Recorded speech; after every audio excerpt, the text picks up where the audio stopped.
Thinking Aloud. Conversations on the leading edge of knowledge and discovery with psychologist Jeffrey Mishlove.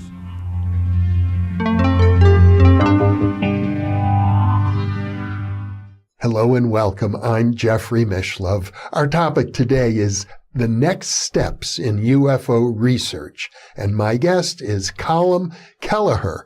Colm was the guest on a previous video, and I'm going to link to it right now. If you haven't seen the earlier video, I highly recommend it. It will really help you to get a better handle on what we'll be talking about today.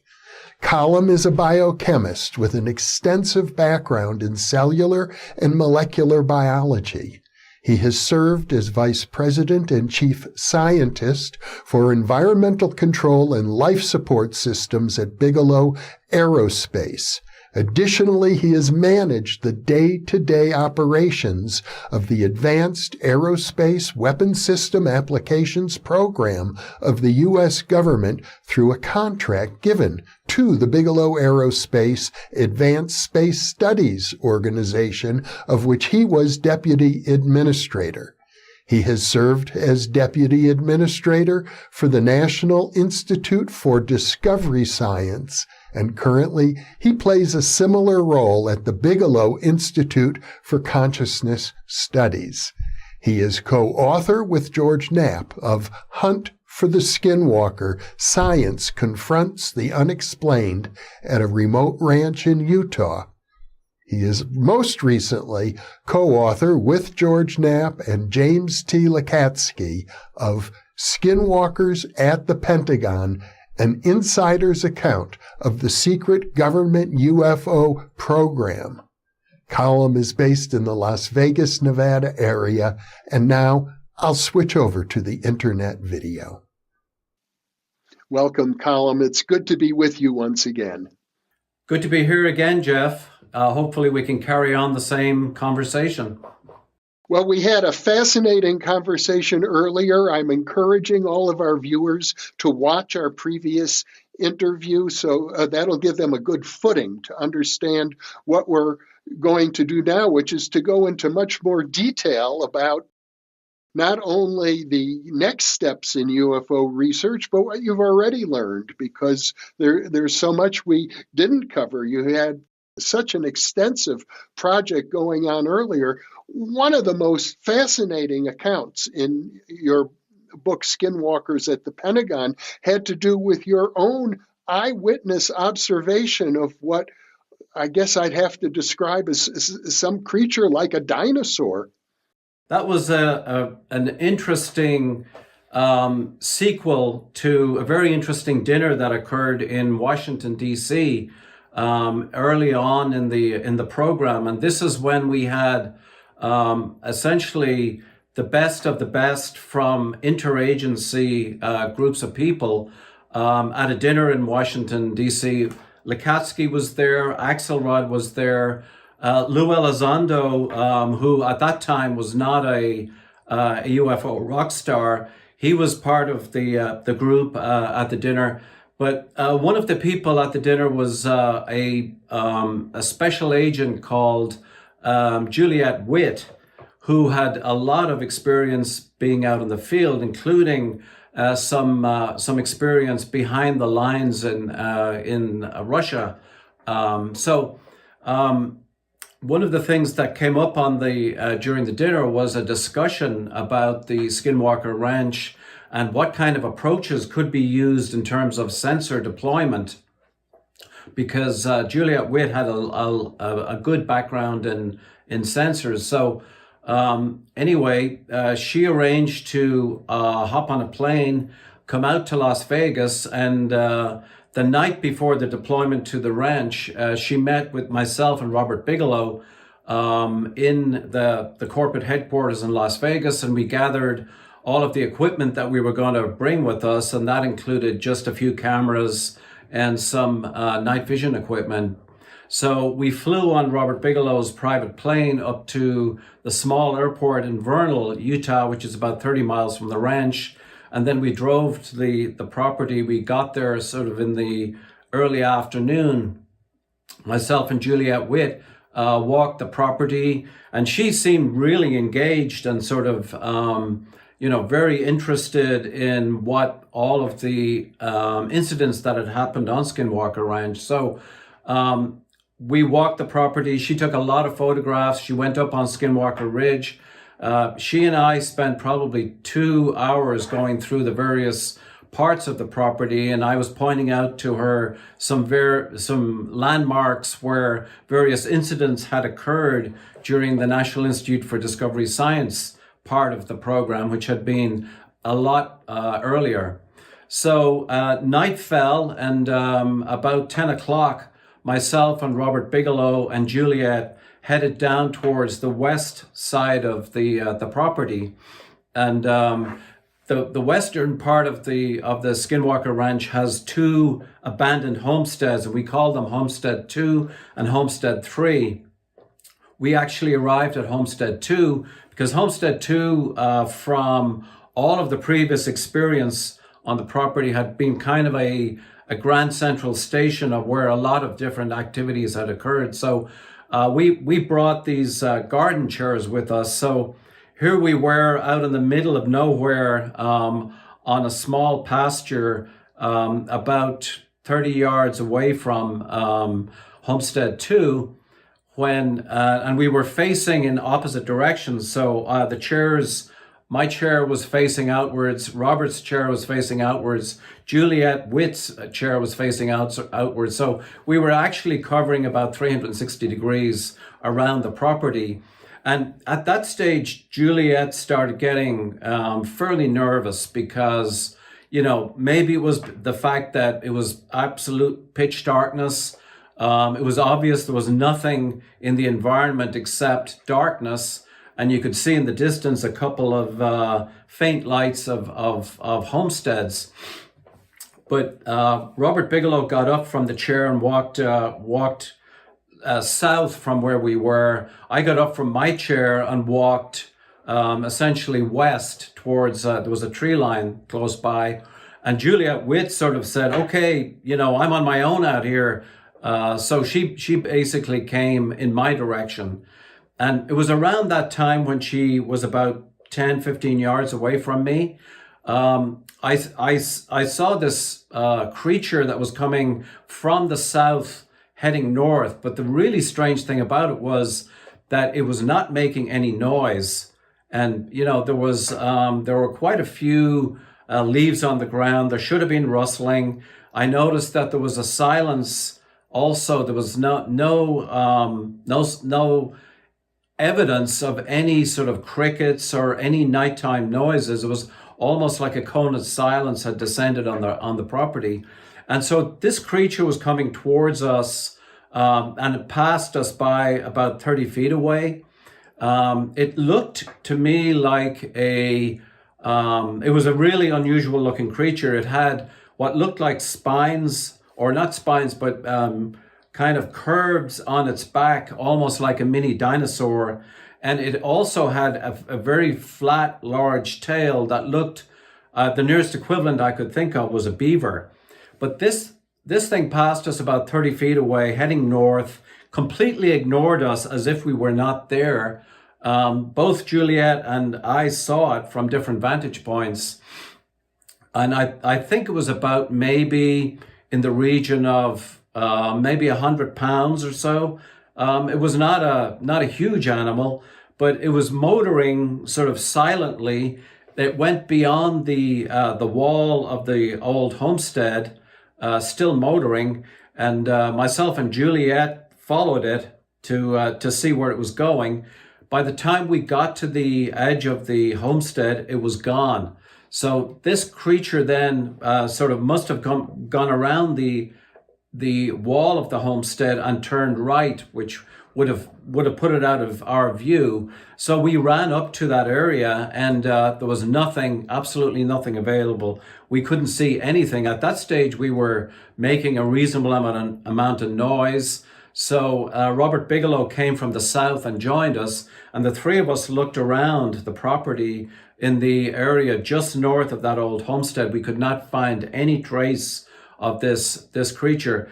The creature itself, to me, looked, as I said, like a mini a mini version of a dinosaur with these ridges on its back, and a sort of a flattened tail. It was pretty dark, but it was light enough to see that this thing was very unusual looking, and the absolute silence, I guess, was what really confounded me. Now, earlier you described the evening as being pitch black. But you had night vision equipment with you. Were you using it? No, we basically were transfixed by this. This.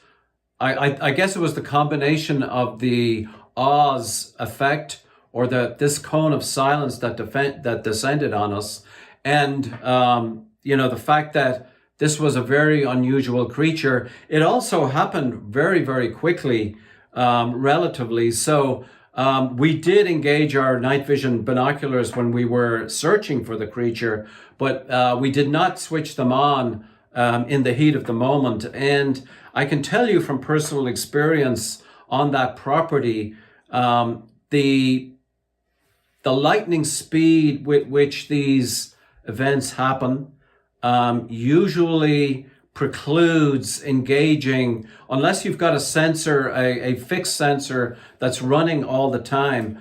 It tends to be very, very difficult to engage something that happens extremely quickly, unexpectedly. And, by the time you engage the equipment, this creature was gone by the time, I started looking with night vision binoculars. Now, in our very earlier interview, our first interview, your first sighting that you described was what one would have to call a UFO. It was an object in the sky that made a hairpin turn practically right above you. Do you think that the creature that you and Juliet both saw that evening is in some sense related to UFO appearances?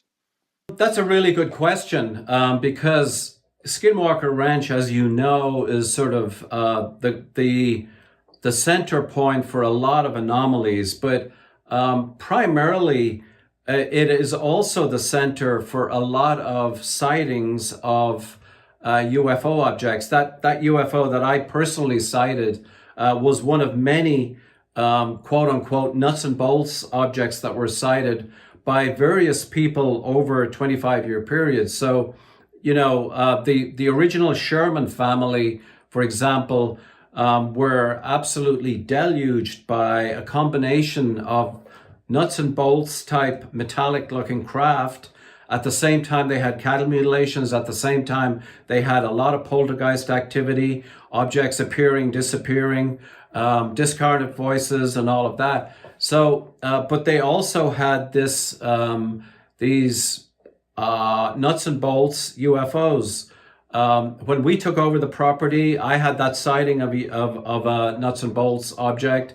Axelrod, when he was on the property in 2009, also saw and actually photographed what looked like a nuts and bolts metallic looking craft in the daylight. And then after 2016, when Brandon Fugel purchased the property, he is on the record as sighting nuts and bolts craft. So you've got this sort of 25-year history of what looked like metallic objects appearing and disappearing on this property, and overlaid at the same time in the same place, you've got a long history of unusual looking creatures, cattle mutilations, poltergeist activity, a whole smorgasbord of unusual anomalies. So are they related is the question. They're happening at the same time. They're happening at the same location.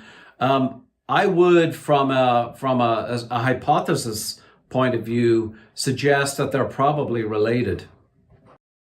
Now, I'm going to digress a little bit, but I think it's important because many of the commenters on our previous video noticed that you refer to Axelrod, and as I recall, it's a pseudonym to hide the identity of the actual person. But many people have pointed out that in his book, Penetration, Ingo Swann uses the same name for a mysterious individual who accompanied him on what appears to be a remarkable UFO sighting somewhere up north, maybe Alaska. And people are saying, could this be the same Axelrod? And so I wonder if you could clear that up. The answer to the question, is it the same Axelrod, is no, it is not the same Axelrod. But when we were casting around for a pseudonym for this high-level individual from the Navy who had top secret SCI clearances, we did come up with the name Axelrod as a homage to to Ingo Swann's book Penetration. So the name Axelrod is no accident. We were basically tipping our hat to what was a very fundamental book about the ET UFO topic that Ingo Swann penned. But after that, there's really no correspondence. The individuals are completely different. It would seem to me, given that it wasn't just the Skinwalker Ranch, but it was neighboring ranches as well in that particular area of northern Utah where these things occurred, that people have often used the word a portal, like a doorway between dimensions. And if such a thing existed, that might account for a wide range of manifestations that seem to appear and disappear quickly, as if they're coming in and out of a portal that has some sort of geographic specificity. In the Hunt for the Skinwalker book, we described a series of events that happened in August of 2007 where there were two investigators on the Skinwalker Ridge overseeing the Homestead 2, which is the location that I just talked about, this unusual creature that we had, that myself and Juliet Witt had seen. So these two people were just packing up at the end of a very long night of watching. It was in the sort of 2 a.m. area. And they had just sort of packed all their equipment up when one of the individuals noticed down on the track near Homestead 2, there was this sort of faint, dull, yellowish light that had appeared on the track. And they couldn't figure out if it was light reflecting off a piece of glass or it didn't look particularly interesting. But as they watched it, it seemed to be getting bigger and bigger and bigger. So at that stage, they decided time to unpack the gear. So one of them unpacked the night vision binoculars, Generation 3 night vision binoculars, and the other guy unpacked a camera with, at that time in the late 1990s, they were still using infrared film in cameras. So they started looking at this light as it got bigger and bigger on this track. The guy looking, using the infrared film was taking long exposure shots, but could see nothing except this 3-foot diameter now at this stage, yellowish light that was appearing on the track. The other guy through night vision binoculars saw something completely different, and that was a 3-dimensional, what looked like some sort of a tunnel. And through this tunnel, there was he described it later when we debriefed him as a sort of a completely black, humanoid-looking creature that was physically crawling through a tunnel of light. And this tunnel was about 3 or 4 feet located off the ground. And so this creature sort of elbowed its way through the tunnel, stood up on the ground and disappeared into the night. And these two guys, the other guy with the camera had not seen anything, but through the night vision binoculars, this guy had seen this panoramic view of what looked like a tunnel and something crawling through the tunnel. So, when you mentioned portal, that incident immediately came to mind. But, in terms of the the different types of creatures that were seen. I referred in our last conversation to the fact that the OSAP program had sort of meticulously started interviewing people in a 3 to 5 mile radius around the property to see if Skinwalker Ranch was sort of unique. We already had data from the NIS era that it probably wasn't unique, but we compiled over a 2-year period literally dozens of different testimonies from different people in the 3 to 5 mile radius around the ranch.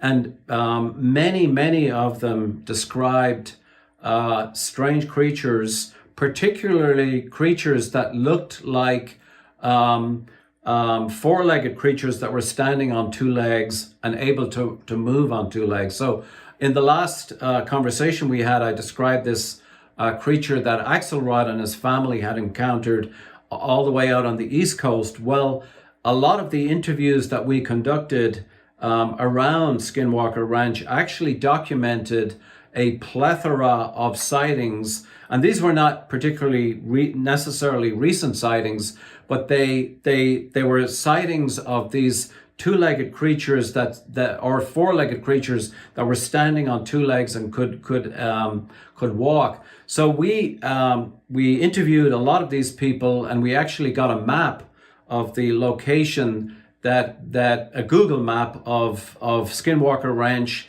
and the area surrounding Skinwalker Ranch. And on that map, we located all of the witness sightings, and we asked the witnesses what direction were these creatures moving in general. And once we plotted them on a Google map, we could see this series of lines that seemed to be going from southeast to northwest. And these plots on the Google map, they almost looked like a series of straight lines that were running from southeast to northwest. Some of them crossed the Skinwalker Ranch and some of them didn't.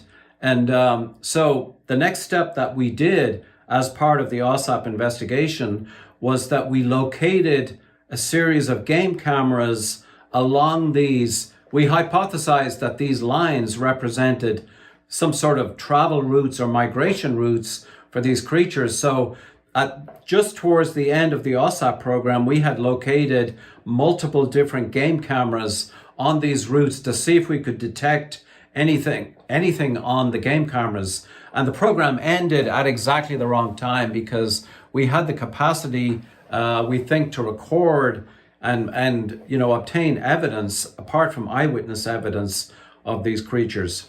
So when the government discontinued their funding, everything shut down at that point?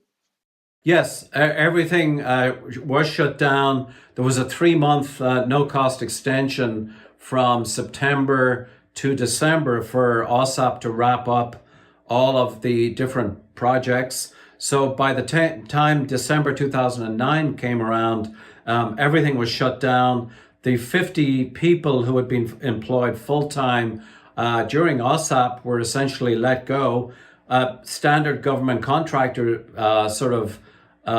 rule of thumb is when a project is terminated, contract is terminated, the team is usually either reallocated or disbanded. And in our case, there was really no other way except to disband the teams, which I felt was a great pity. I mean, if I had my choice in the future for a future UFO program, I would recapitulate OSAP and carry it on for 5 years, not 2 years, because we had a well-oiled machine that was beginning to rock and roll. And at the end of the OSAP program, it came very abruptly due to a whole bunch of different political intersections and interagency unease. So if I had a choice, I would recapitulate that program for 5 years.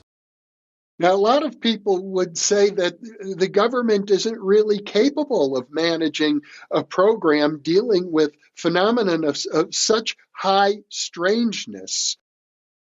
You've had experience both with the government and with the private UFO groups. Do you think private funding and private UFO groups have greater capability in this area than the government would? I think there's a case to be made for a public-private partnership, so to speak. And the Defense Intelligence Agency that contracted Bigelow Aerospace Advanced Space Studies did have this public-private partnership, and we were very, very lucky that we were able to interact so easily and so closely with James Lakatsky and his team out in Washington, D.C. And I would guess a lot of programs might not have been so seamless and well executed, but we were very, very lucky. So if I had a choice, it would be to combine a public-private partnership. We see in the aerospace industry, for example, NASA and SpaceX have got public-private partnerships down to a T, where NASA is not overtly intrusive into the way SpaceX operates, and at the same time, it allows the resources of the United States government to work in concert with a private enterprise corporation. That would be my idea. But a government only UFO program is, in my opinion, is not going to be very effective. Well, going back to the notion of a portal or of some sort of geographic specificity, I understand that you looked around the world to see if there were other areas that seemed to be hotspots for paranormal activity. And it does seem as if phenomena of this sort are not evenly distributed. They seem to center around particular locations.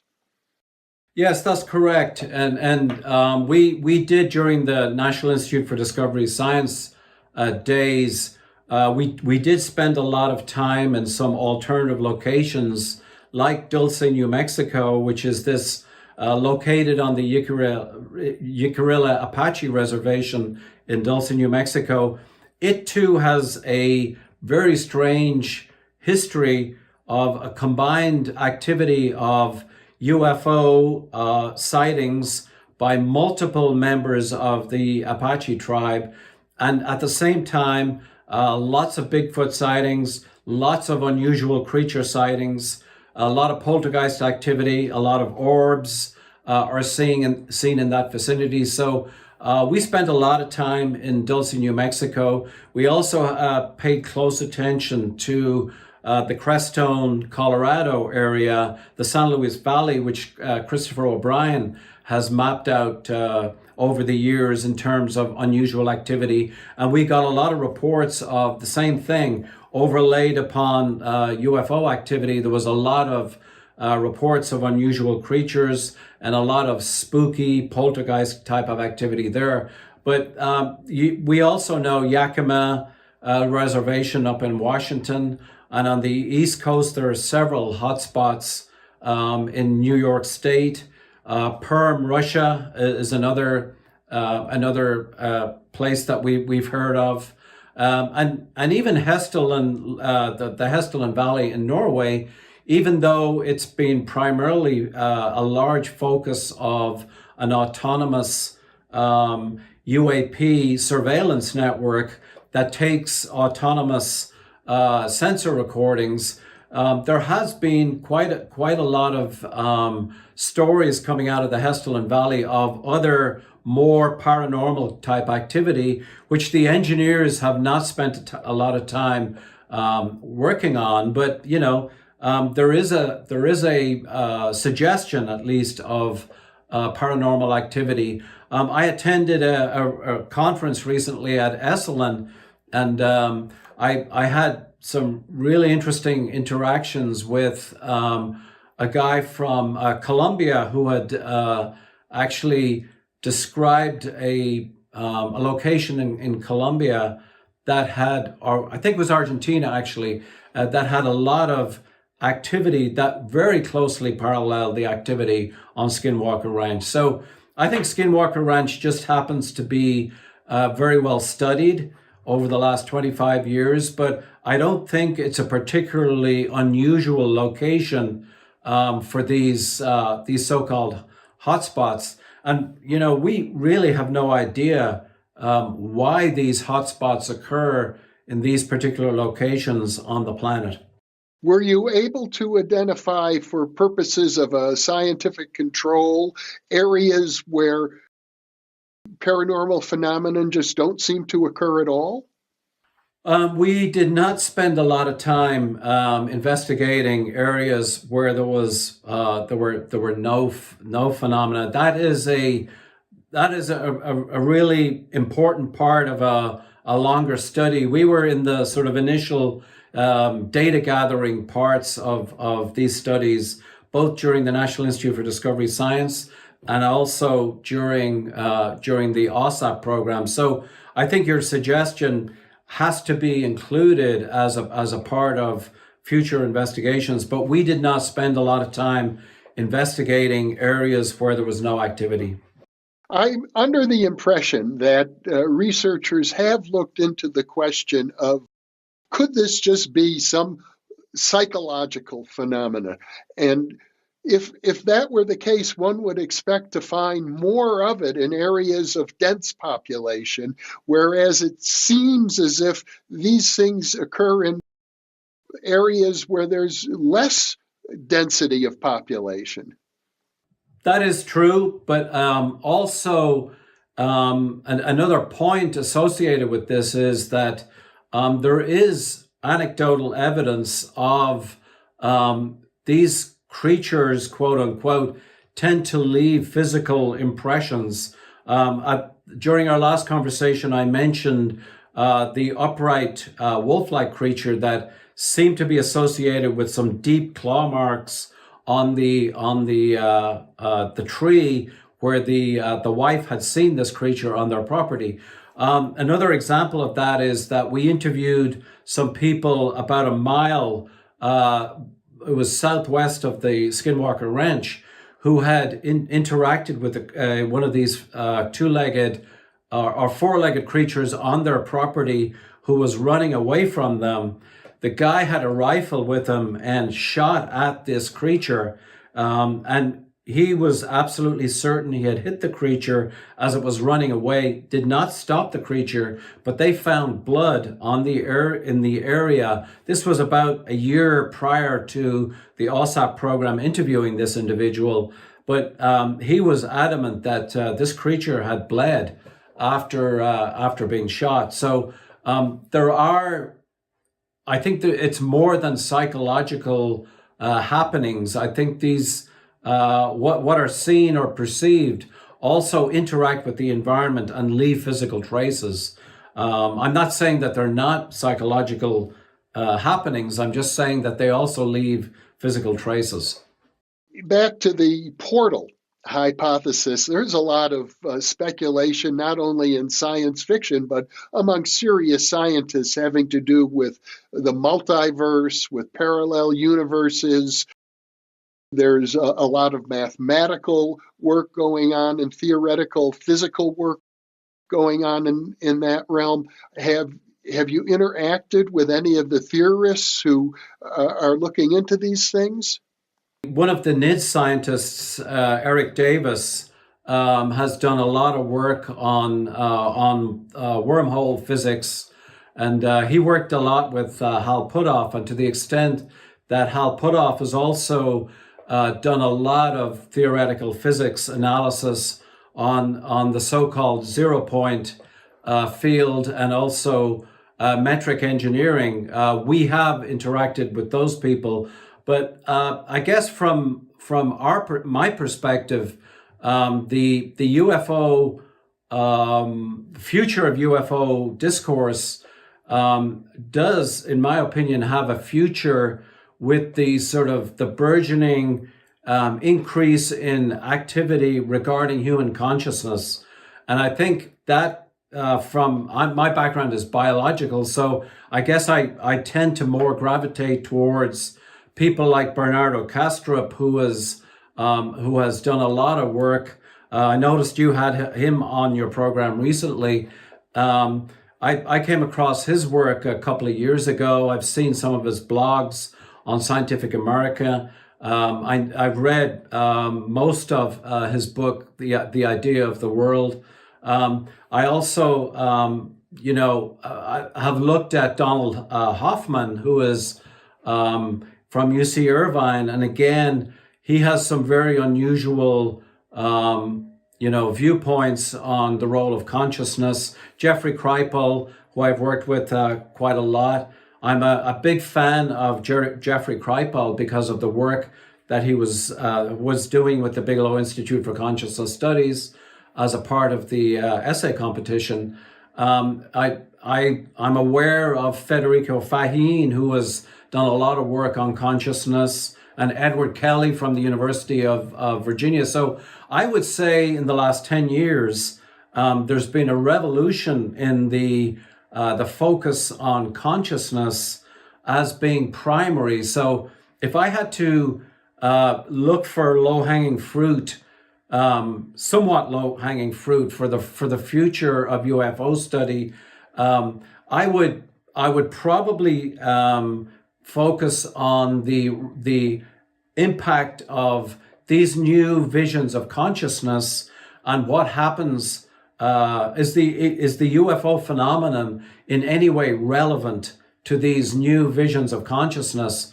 I am aware of the theoretical physics behind some of these portal theories, but I'm not a physicist, so I don't tend to gravitate in that direction. But I would see, there's plenty of ripe low-hanging fruit there also. Well, given that your background is in biology, let's focus on that for a bit. One of the issues that we discussed last time was the hitchhiker effect, that once people are exposed to the phenomena in one location and they travel back to their home thousands of miles away, the phenomena, whatever it might be, seems to follow them. And as I recall, the individual who witnessed this small dinosaur-like creature with you, Juliet Witt, if that's her real name, I think it is, also experienced the hitchhiker effect. Yes, she absolutely did. It is not her real name because we were told by the Pentagon that any people who are active duty military or currently working within the United States government and the Pentagon, and she is, we were obliged to change their names as a condition of publishing the book. So that is not her real name, but Juliet Witt did confront a lot of unusual activity when she got back. Some of that unusual activity, it sort of really seemed to focus on her roommate, who eventually, because there were so many very strange poltergeist activity, he woke up several times with black humanoid shadows literally over his bed. He was absolutely terrified, so he left. And but Juliet Witt was told me, about one incident where she and a friend were downstairs in the they had a small rack with wine bottles on it, and two of those wine bottles literally flew across the room right in front of them and smashed against the wall. It was a very sort of graphic and somewhat violent demonstration. On another occasion, she was just driving out of her home when this very large, she described it as a very large owl, literally attacked her car. I mean, it came down and banged against the front of her car and left claw marks on the paint of her car. So she was pretty terrified. She has a young daughter who has also seen a lot of activity, including, and this is an aspect that I find quite interesting. She has seen people who are obviously deceased.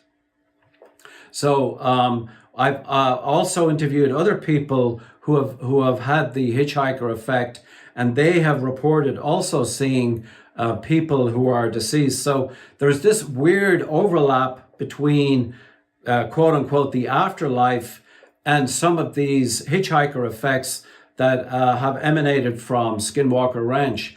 I should also point out that Skinwalker Ranch is not the only location that give rise to these so-called hitchhiker effects. We had some one particular medical injury case that we investigated that ended up having a hitchhiker effect, and both of the individuals involved in that case had nothing whatever to do with Skinwalker Ranch.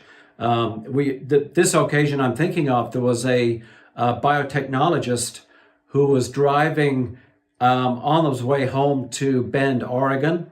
He had his teenage daughter in the car, just back from college, and she noticed out beside the road where they were traveling, they were doing maybe 75, 80 miles an hour, three bright blue objects that seemed to be floating erratically and moving very erratically, quickly and stopping and starting again as they were driving past.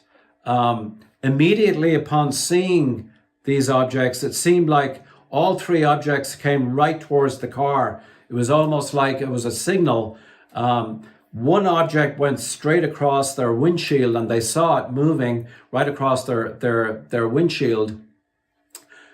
The other two actually came into the car. One of them went right across the dashboard in front of the two people, and the other entered the driver, the biotechnologist guy, in his left shoulder, went right through his body at the upper chest area and exited his right shoulder. His daughter watched this, flying out in front of her, and it exited the car. This guy started having health effects within a very short period of time after that incident.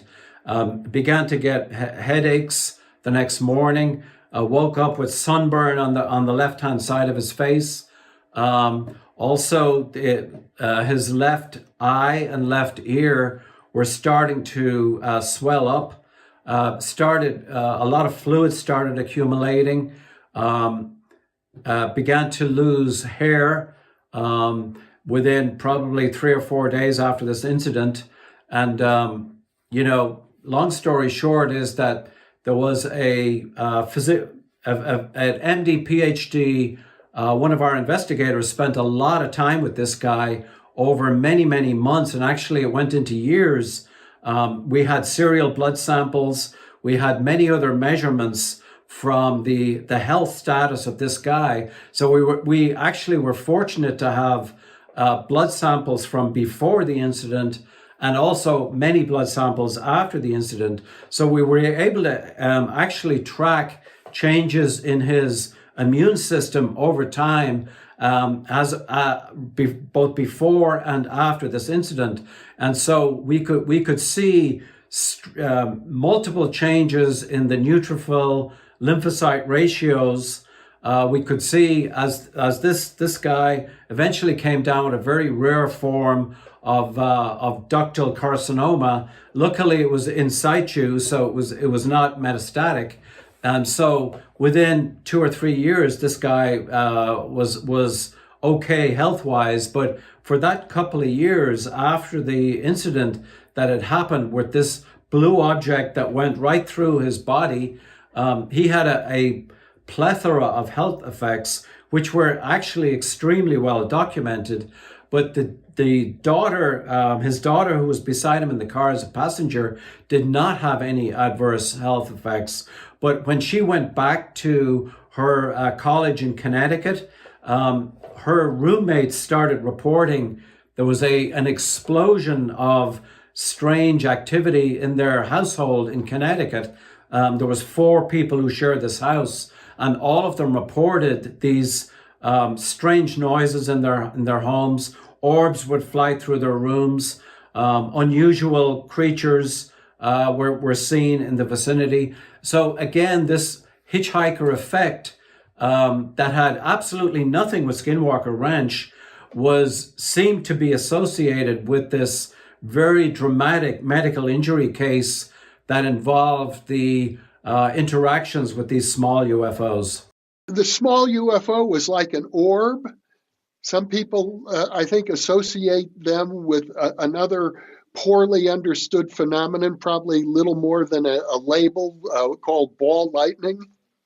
Yes, and we have actually looked at that in terms of the correlations between ball lightning and these orbs. And Eric Davis, who used to work for National Institute for Discovery Science, did a lot of close examination in terms of energy production, also the way these orbs, in many cases, seem to move.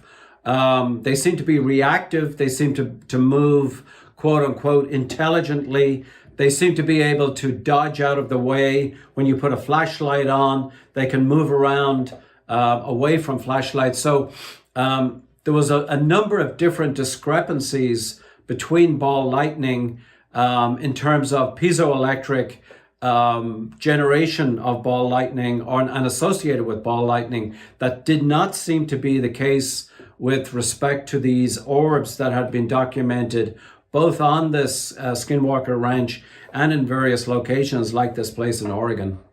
I might be incorrect about this, but I seem to recall in your book that this particular scientist in Oregon also had a dream shortly after he was invaded by this orb. And in the dream, it was if there were some sort of entities or figures who were endeavoring to heal him. That's correct. He had a very, very vivid dream within hours of this object that traveled through him. And in the dream, as you mentioned, this creature he could only see it out of his peripheral vision. So he did not have a good description of the creature. Sort of went into his left shoulder with either his finger or some instrument, and basically it seemed to the biotechnologist that this entity was trying to heal him, and there was words to the effect like this should improve over time, or there was some positive affirmations from the entity to the effect that this should not cause you any trouble. And as I recall in the book, the conclusion was that whatever harmful effect occurred to this individual was not deliberate. Like these UFO phenomena may end up harming people, but it's sort of in passing, accidental, that they don't seem to have harmful intentions. Yes, that is correct. We were never able to document any cases that we looked at that seemed to be in that category of a deliberate intent to harm humans. There was one exception that we came across, and that was another medical injury case that we investigated closely in Georgia. And that was when this guy, he had his son and some friends in a tent outside the backyard, went outside to check on them, but his dog was really barking vociferously outside. So he was also investigating the dog barking. He looked up, and right above his property was this very, very large, silent black triangle that was floating above his property. I mean, making no noise whatsoever. It's very difficult to estimate altitude at night, but he estimated it was very low, less than 1,000 feet away from him. And so he tried to take cell phone pictures. His cell phone would not work. So we went back into his house and took a large, very powerful flashlight that he had, went back out and shone the flashlight at this object to see if he could see it, more clearly. Within a second of him flashing the flashlight at it, a blue beam from this triangular object hit him squarely. It was like a fairly intense beam that he could feel the heat. So he turned around to protect himself and sort of crouched away from the beam. But this beam actually started burning him. So he went inside to get away from it. And he looked at this object outside the window for the next or from his vantage point inside the house through the window. And this object took off at a very, very high rate of speed within a few minutes. But again, it was the same kind of medical injury. He woke up with a lot of sunburn. He had a strong metallic taste in his mouth. He started losing his hair. Again, we had the physician scientists interact with him, taking blood samples, went to the emergency room, went to hospitals, and he had a long-term health effects that he eventually, after a couple of years, began to get better. But he had a lot of different negative health effects. So you could ask the question, that blue beam that came from the triangular shaped object, was that some sort of a instantaneous reaction that had no sort of aggressive intent, or what was it aggressive intent? We could not, discriminate between something where he was in the wrong place at the wrong time, or the biotechnologist in Oregon happened to be in the wrong place at the wrong time. We could never definitively nail down that there was hostile intent in terms of any of these activities. We did document, for the purposes of the OSAP deliverables, that, being in the vicinity of these UFOs sometimes is bad for your health. But that's a very different thing from saying that these are actually a threat, because a threat implies intent.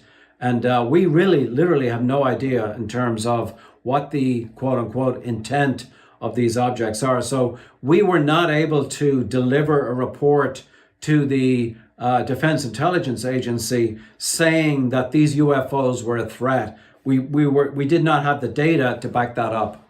There's so many diverse phenomena that we're talking about here: orbs and triangle UFOs and dinosaur-like creatures and wolf-like creatures that walk on two legs and portals and tunnels. There is a possibility that these are all distinct, unrelated phenomena that are just more common than people appreciate because they're so bizarre they don't get reported in the mainstream media, or they might be all related. They might be a single phenomenon that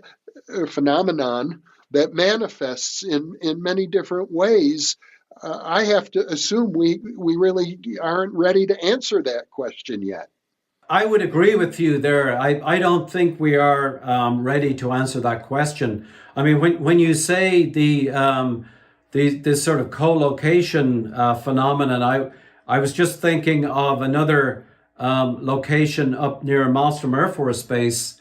We interacted a lot during National Institute for Discovery Science with Captain Keith Wolverton, who wrote a very interesting book on the cattle mutilation phenomenon called Mystery Stalks the Prairies, or Prairie. And he was a captain in the police force adjacent to Malmstrom Air Force Base up in Great Falls, Montana, during the late 1970s, when literally all hell broke loose, when the Air Force Base started reporting a whole bunch of UFOs that were interacting with the Air Force Base, and they would launch aircraft to try to intercept these UFOs and have absolutely no success regarding the interactions. But simultaneously with the UFO activity, Wolverton and his group of police officers, and they had a veterinarian on staff,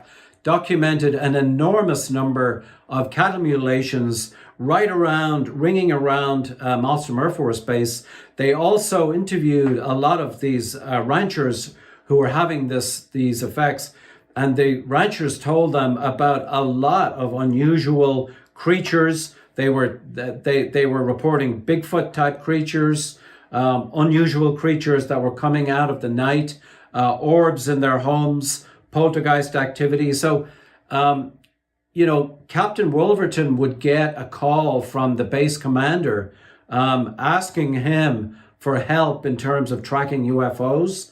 And at the same time, Wolverton would cooperate with the people on Malmstrom Air Force Base. But here we had, missile bases that were getting interfered with by UFOs. And at the same time, this underbelly of extremely anomalous phenomena that were occurring. So the co-location and the temporal sort of coincidence of these phenomena with UFOs that were actually causing national security concerns at Malmstrom Air Force Base was really no different from what was occurring on Skinwalker Ranch or Dulce, New Mexico, or, the Hessdalen Valley, or any of these locations. But I would hesitate to say that they are cause and effect. I've heard theories that, quote unquote, portals open and a lot of this stuff gets dragged through when UFOs come through portals. They automatically drag through a lot of these phenomena, but that's absolute speculation. And I much prefer the whole focus being on field research, because I don't think we have anything like enough data to start speculating on what these cause and effect relationships might be. I think, the future of the UFO phenomenon lies in additional research.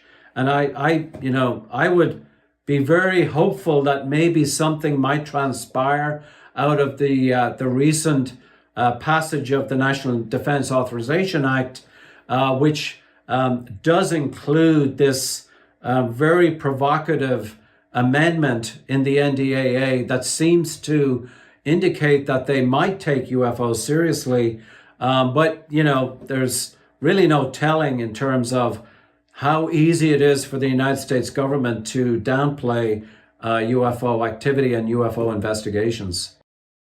On the other hand, it does seem as if other governments have their own research programs going on.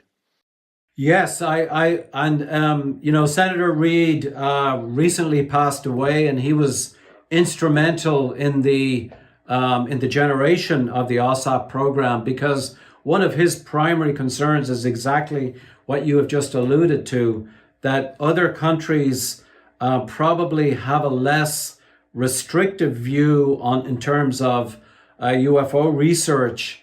And one of the projects that the OSAP program undertook was the full translation of a set of documents that came out of then Soviet Union, that were carried out of the Soviet Union by investigative journalist George Knapp in the early 90s, just during the period of perestroika.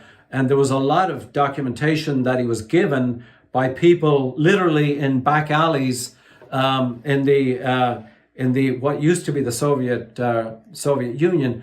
But OSAP program went through a process of translating these documents. We had analysts looking at these documents, and we assembled an organizational chart for the Soviet Union focus on the UFO topic back in early 1991. And we were astonished at the level of sophistication of what we saw in terms of this organizational chart.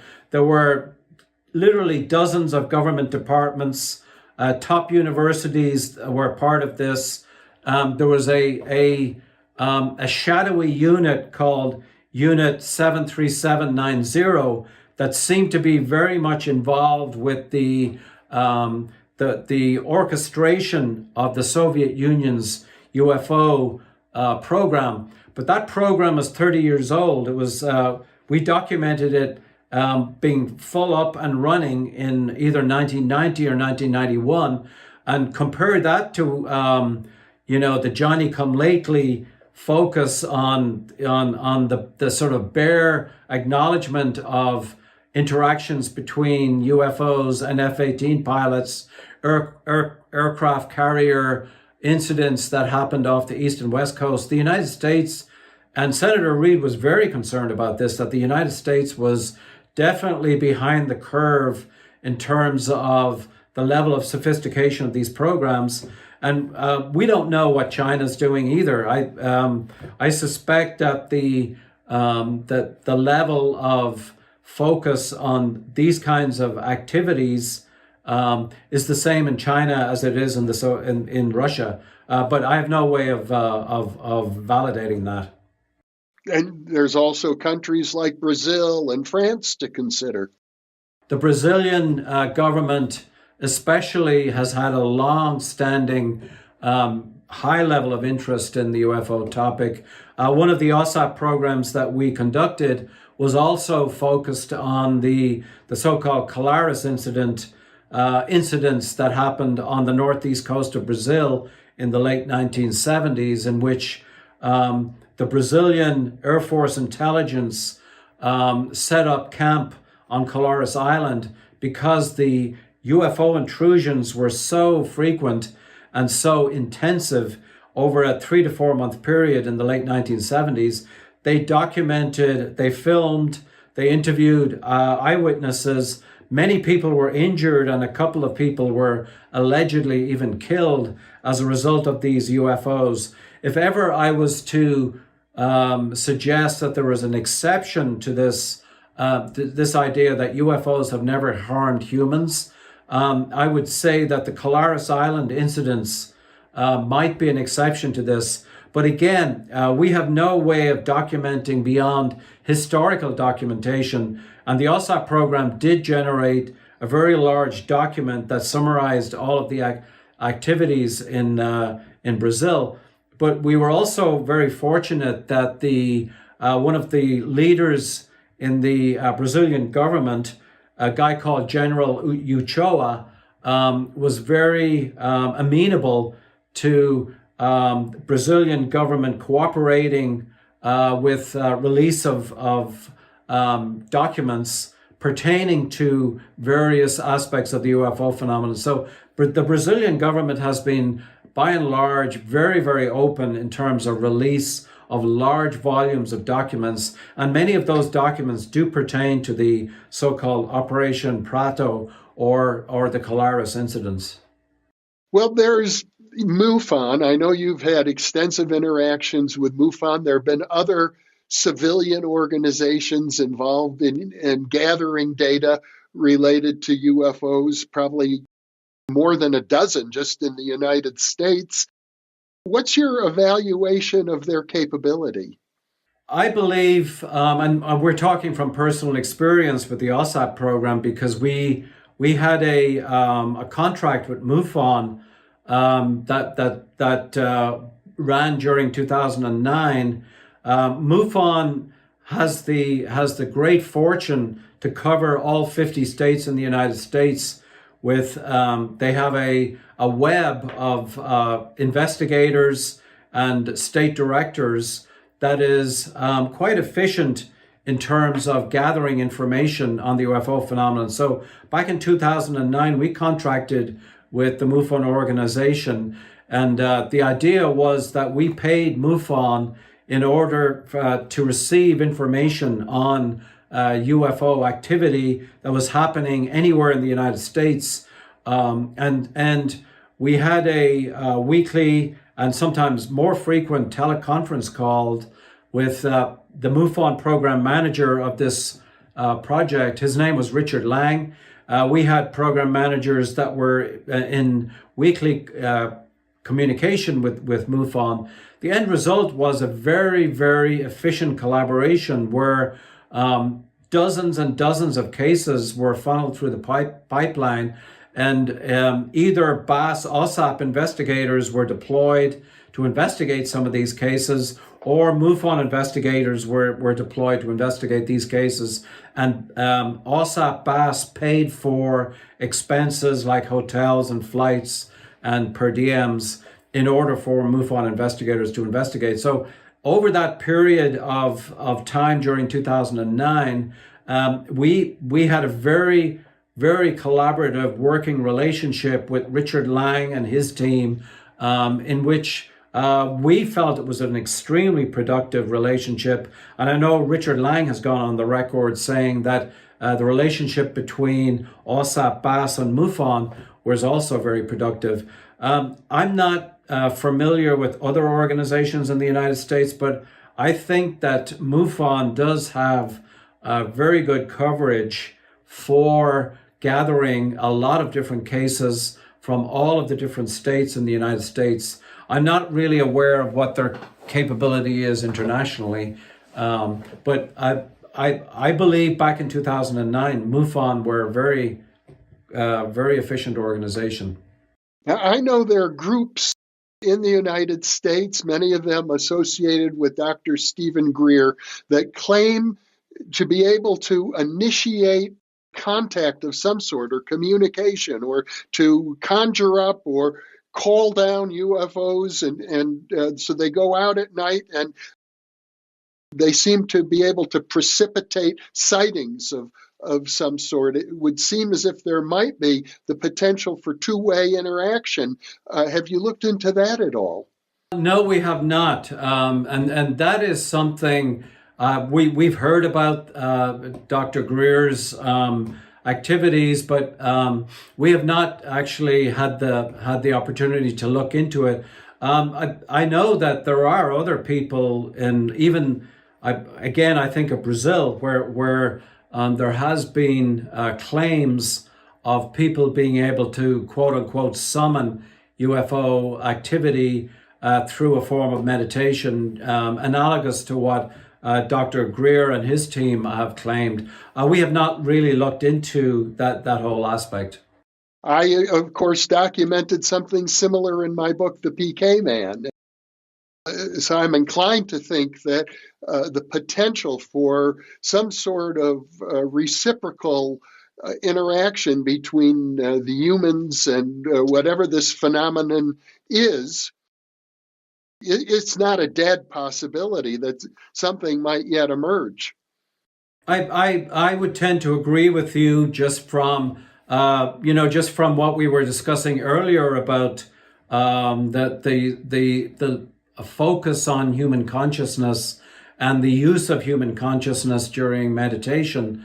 I was very intrigued with one of Bernardo Kastrup's Scientific American articles in which he talked about the so-called dashboard effect, or the dashboard model of human perception, which is basically, that it's the equivalent of flying in an airplane and reading all of the instruments in the airplane by means of the dashboard. But outside the airplane is something completely different, and the Kastrup model would be, human five senses is essentially an aircraft dashboard, and we really have no idea what's outside that dashboard. So in line of what you're suggesting, maybe the act of meditation or the act of remote viewing or, shamanic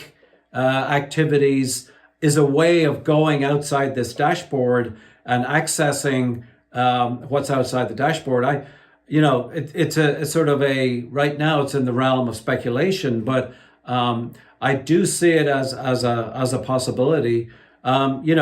Various DMT associated exercises, even though, I would be cautious about DMT in the absence of very well studied cultural support, because I think DMT tourism and ayahuasca tourism may even have negative effects in the long run when people really don't know what they're doing. But I guess the point is that there may be modalities that we already know about in terms of enhancing our human consciousness ability to interact with these UFOs. And, we have never looked into what Dr. Greer and his team are doing. Well, it does seem that you're suggesting that one important avenue, maybe not the only avenue, but certainly a very significant and not fully explored avenue for UFO researchers, is to look more deeply into the nature of consciousness itself and particularly the far reaches of consciousness and the powers of consciousness and how that would intersect with all of these uncanny UFO-related reports. Yes, I would agree with you. I think I would categorize this in the, as high risk research. If in an ideal world where there would be sort of a really robust UFO program going, I would recapitulate the full scope of OSAP and do both sensor-driven, measurements on UFO performance. I would also look at human effects, psychological and pathological, medical injury, so all the way out through paranormal effects. But I would also have a separate line on the water associated with some high-risk investigations into how exactly human consciousness could possibly reach beyond the metaphor of the dashboard. So I believe, that there's also some unusually interesting correlations between the afterlife and UFOs. Also, I mentioned a few of these occasions when there seemed to be crossover between UFOs and the afterlife. I'm compiling a list of these overlaps, and there are many different overlaps. Again, I would categorize this in the realm of high risk. I think there's room for a mainstream, well-funded, robust UFO program, but I also think there's room for a smaller, more focused program on how UFO may interact with human consciousness, or how human consciousness may interact with UFOs. Just thinking back to the book that we talked about just previously, Ingo Swann's book Penetration. One of the tasks he was assigned to do by Axelrod was actually to remote view the moon, and during his journey of consciousness to the moon, he did interact with beings on the moon, allegedly, but those beings were extremely unfriendly, and they essentially told him to get out of there. Another Michael Jordan remote viewer by the name of Joe McMoneagle is also on the record with attempting to remote view UFOs. And Joe McMoneagle also got a very unfriendly reaction from the denizens of the UFO realm when his consciousness started probing. So maybe there's a sort of a note of caution there with respect to how human consciousness could interact with UFOs. For example, I have not heard of any instances of the so-called hitchhiker effect as a result of meditation, summoning UFOs, and all of that. I've no idea if there's any data on that. It's something that should be possibly looked into. Colm, we've covered a lot of ground, and I know in spite of that, we're still just scratching the surface. I hope to have several more conversations with you about this topic. I know that our viewers are fascinated. I know that we've had a very strong response to our previous conversation in this area, and I'm sure many of our viewers are interested to see what you yourself, with your enormous background in the field, are going to be doing next. Yes, well, I definitely would be happy to continue this conversation, and it's a real pleasure to talk with you as always. Thank you, Colm, for being with me today. Thank you very much. And for those of you listening or watching, thank you for being with us. Thank you.